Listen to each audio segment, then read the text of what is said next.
Sebenarnya Kompolnas ini perlu nggak? Oh terserah Bapak kan yang buat Kompolnas ada ini.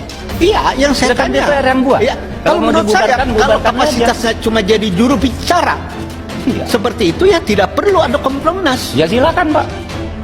Nanti disimpulkan aja habis rapat ini. Oh iya, Kalau nanti kita bubar, simpulkan. terserah aja. Ya makanya kita panggil Bapak dalam rangka apakah Kompolnas diperlukan.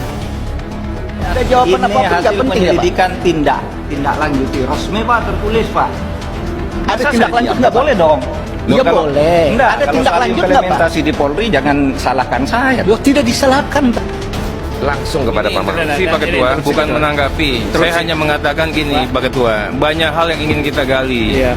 Kasih kesempatan dulu Kompolnas untuk menguraikan. Ya, ini makanya ini akan saya sampaikan. Para pimpinan Komisi 3 dan para anggota Dewan Perwakilan Rakyat dari Komisi 3, Ketua, izin interupsi Ketua. Ini kita sudah masuk ke dalam rapat. Sampai sekarang kita belum dapat dari bahan dari Kompolnas. Informasinya karena Kompolnas belum mau mengeluarkannya. karena sidang DPR ya, saya buka aja. Saya dengar dari Komnas HAM juga, siapa? Khairul Anam katanya.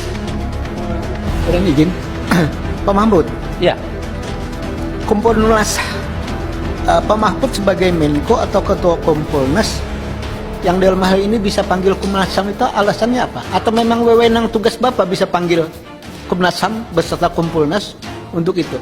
oh enggak, saya enggak pernah manggil, koordinasi aja seperti dikatakan oleh Pak Taufan, kita koordinasi terus gitu. Nah, saya enggak manggil, Khairul Anam itu telepon dulu, nah, lalu dia mau ketemu, menjelaskan. Jadi ketika saya bertemu dengan Pak Anam, Pak Khairul Anam, sama Pak ceritanya. Pak, saya betul-betul ketemu dengan Pak Sambo, tapi saya tidak berpengaruh sama sekali. Saya tetap profesional, gini.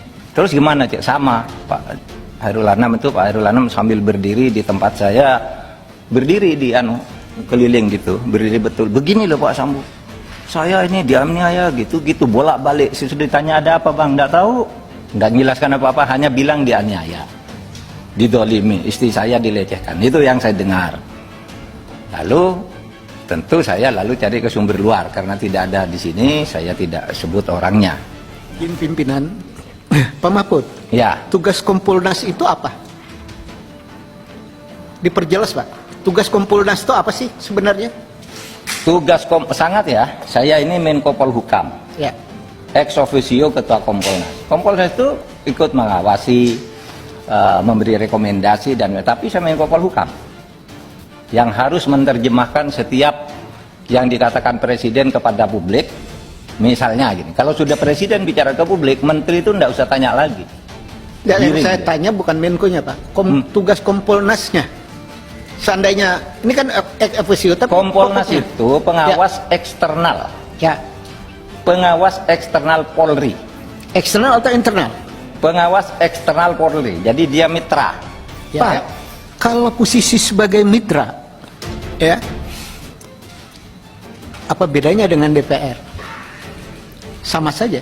Sama saja dengan LSM, dengan media kan juga sama aja, boleh bicara apa saja. Tidak mampu melakukan atau tidak punya perangkat untuk melakukan penyidikan. Dalam hal ini maka Bapak berdiskusi dengan Komnas HAM, saya paham. Tangan Komnas HAM harapannya bisa menginformasikan sesuatu kepada Kompolnas. Saya paham. Iya. Persoalannya adalah pada saat salah seorang anggota Kompolnas cuma jadi PR saja atas keterangan Polres Jakarta Selatan, ternyata itu salah. Ini kan luar biasa. Iya. Nah, luar biasa inilah dalam catatan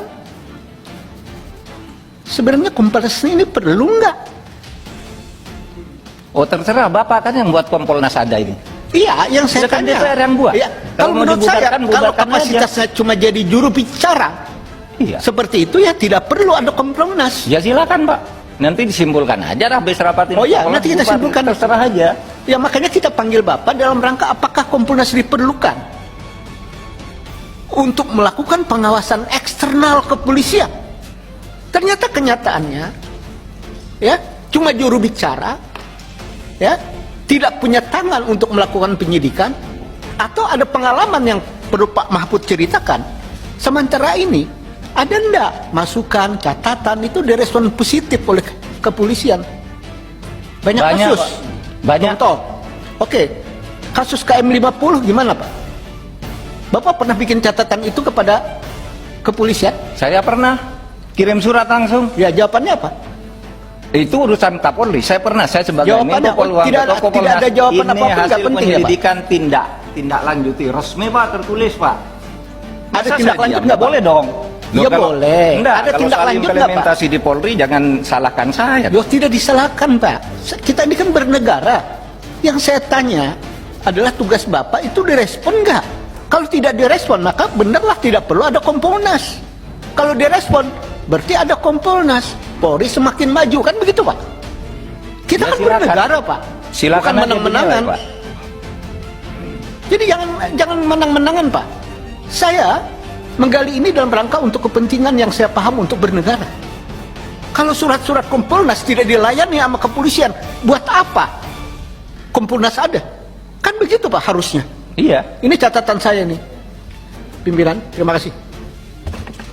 Terima kasih Pak Desmond. Pak Mahfud, sebelum dilanjuti, karena tadi perdebatan antara Pak Desmond bertanya tentang Kompolnas, ini kan masalah jadi melebar kemana-mana.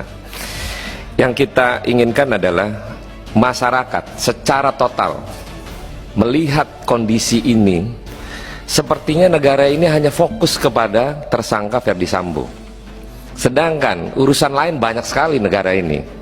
Saya sudah sampaikan di media sosial untuk berhenti bicara terkait dengan perkara Ferdy Sambo, tapi prosesnya silakan dilanjutkan, tapi tidak menjadi opini publik. Nah, mungkin Pak Menko yang selaku juga sebagai ketua ex officio Pak Ketua, Kompolnas. izin Pak Ketua, Sebentar dulu, sebentar. Nanti kalian boleh menanggapi hal langsung kepada Pak Mahfud. Interupsi Pak Ketua, bukan menanggapi. Saya hanya mengatakan gini Pak Ketua, banyak hal yang ingin kita gali.